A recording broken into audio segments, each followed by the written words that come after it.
guys. So I hope you enjoyed your lesson, your work yesterday with numbers. We might have a little bit of numbers today, but not very much. So let's go ahead and get started. Yesterday we talked about the relationship between, or we talked about the different kind of angles that are formed by two lines in a transversal. Today we're going to talk about what happens when those two lines are parallel and what is true about the relationship between all those special angles that we learned yesterday. So what is true? We have these theorems, and they're in postulates that says there are two parallel lines are cut by a transversal, then the first one says that corresponding angles are congruent.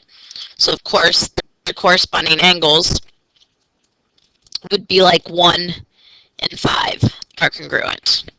2 and 6 are congruent. And then 4 and 8 are congruent, and 3 and 7 are congruent. Okay, so that's the corresponding angles postulate.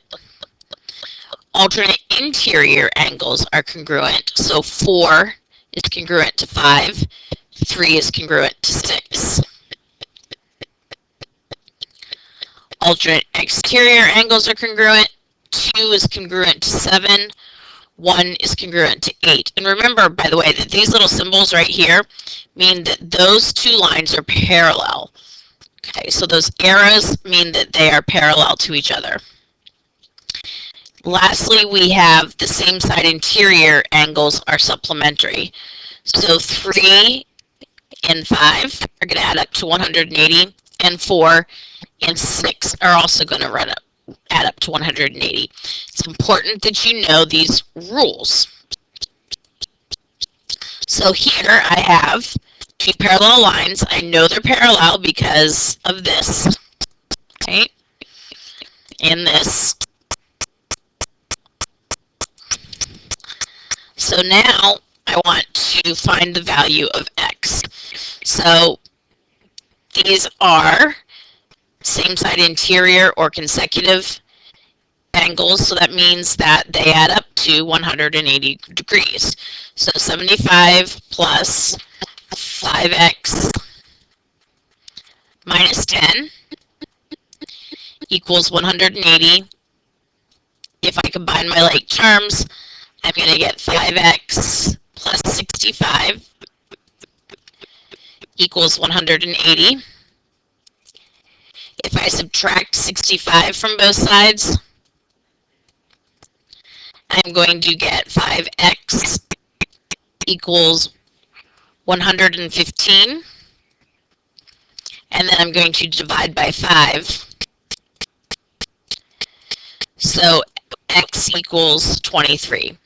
So that's a real simple, straightforward example. I've got corresponding angles, and I know they add to 180.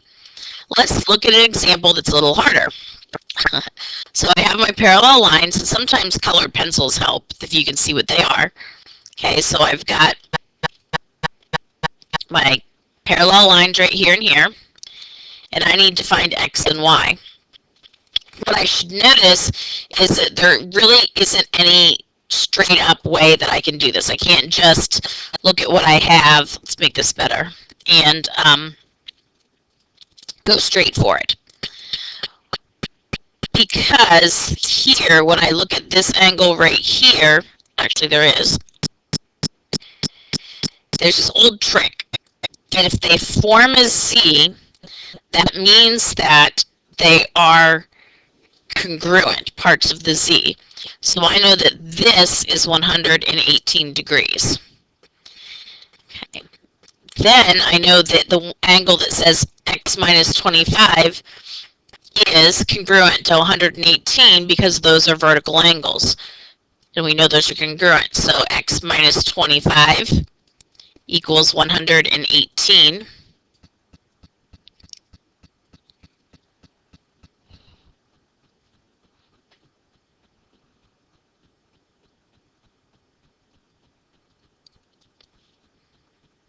Actually, I'm going to admit that no, Miss Craig is wrong. And I'm not going to start over because And the reason that doesn't work, by the way, is because when I'm talking about this angle equaling 118, and I'm glad I saw this, I pointed it out, it's this whole angle right here that is 118. All right, so let's go ahead and go about it the other way. See, I thought I was looking at it and I saw something brilliant and I didn't. So what we're going to have to do is we're going to have to find something else. So I know this 122 lies on a line, and so that means that I've got a linear pair, and this angle right here is 58. All right. So now if I look at my colored ink again, take this out of here.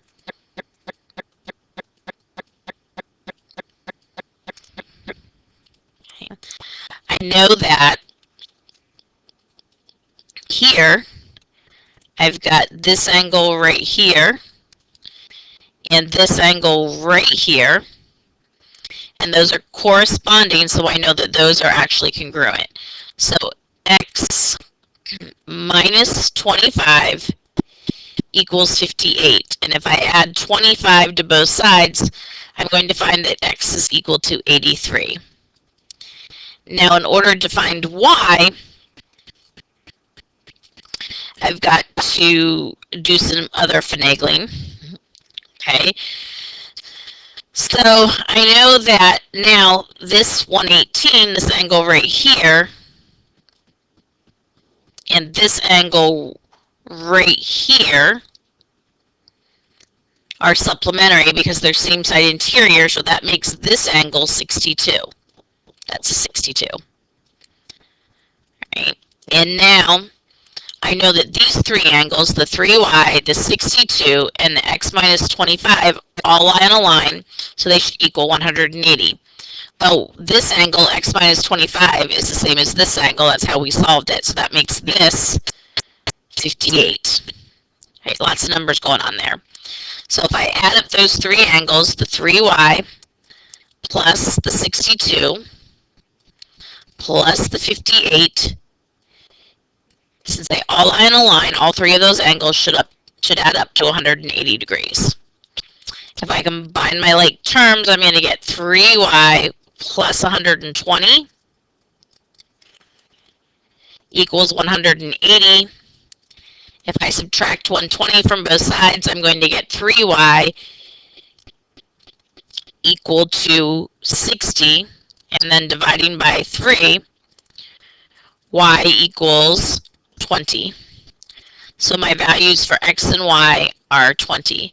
And if you want to believe it, you can believe that I made that mistake on purpose so that I could explain that, because that really is a common mistake that a lot of people make. All right, so let's go for a proof.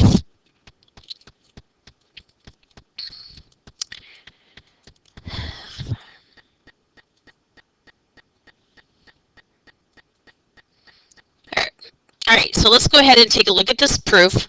With this proof that we have right here, we want to prove that we're given that P and Q are perpendicular. We're given that Q and R are parallel, and we've got the marks on the lines that show us that, and we want to prove that P is perpendicular to, or I'm sorry, yes, P is perpendicular to R. So to do that, we have to basically show that we have that angle 2 is a right angle, even though it's drawn in there. We have to kind of prove that's what it is. So let's go ahead and start with our given of P is perpendicular to Q. Okay, so what that leads to then is that this angle is a right angle, and that's a right angle because of this lengthy postulate that says two perpendicular lines intersect to form a right angle. Okay. The next thing that leads us on would be that right angles measure 90 degrees. The measure of angle 1 is 90 degrees. So that is our definition of a right angle. So now right now we have said that these are perpendicular. We have said that that's the right angle, so that equals 90 degrees. And now we're going to go back to our given, because that's all we can do with that. And we're going to say that Q is parallel to R that's given. We're then going to say, because those are parallel, 1 is congruent to 2. Okay, and that would be by, I'm just congruent to 2, I'm going to mark those congruent. That would be by the corresponding angles postulate. Says that if two parallel lines are cut by a transversal, then corresponding angles are congruent. We're then going to say that the measure of angle 2 is 90 degrees. Maybe we're going to say that. There we go. By substitution. So we know that the measure of angle 2 is 90 degrees because the measure of angle 1 is 90 degrees. Because angle 2 is congruent to angle 1, I can substitute that in. Next, we're going to say that angle 2 is a right angle, and that's by definition. And then we can say that P is perpendicular to R, because if two lines intersect in a right angle, then the lines are perpendicular. So we've proved what we set out to prove. All right, so what did we learn today? We learned that there is a relationship between the two parallel lines, a transversal, and all of their angles. And then we learned how to prove two lines parallel. Hope you guys have a great weekend, or have had a great weekend. See you in class.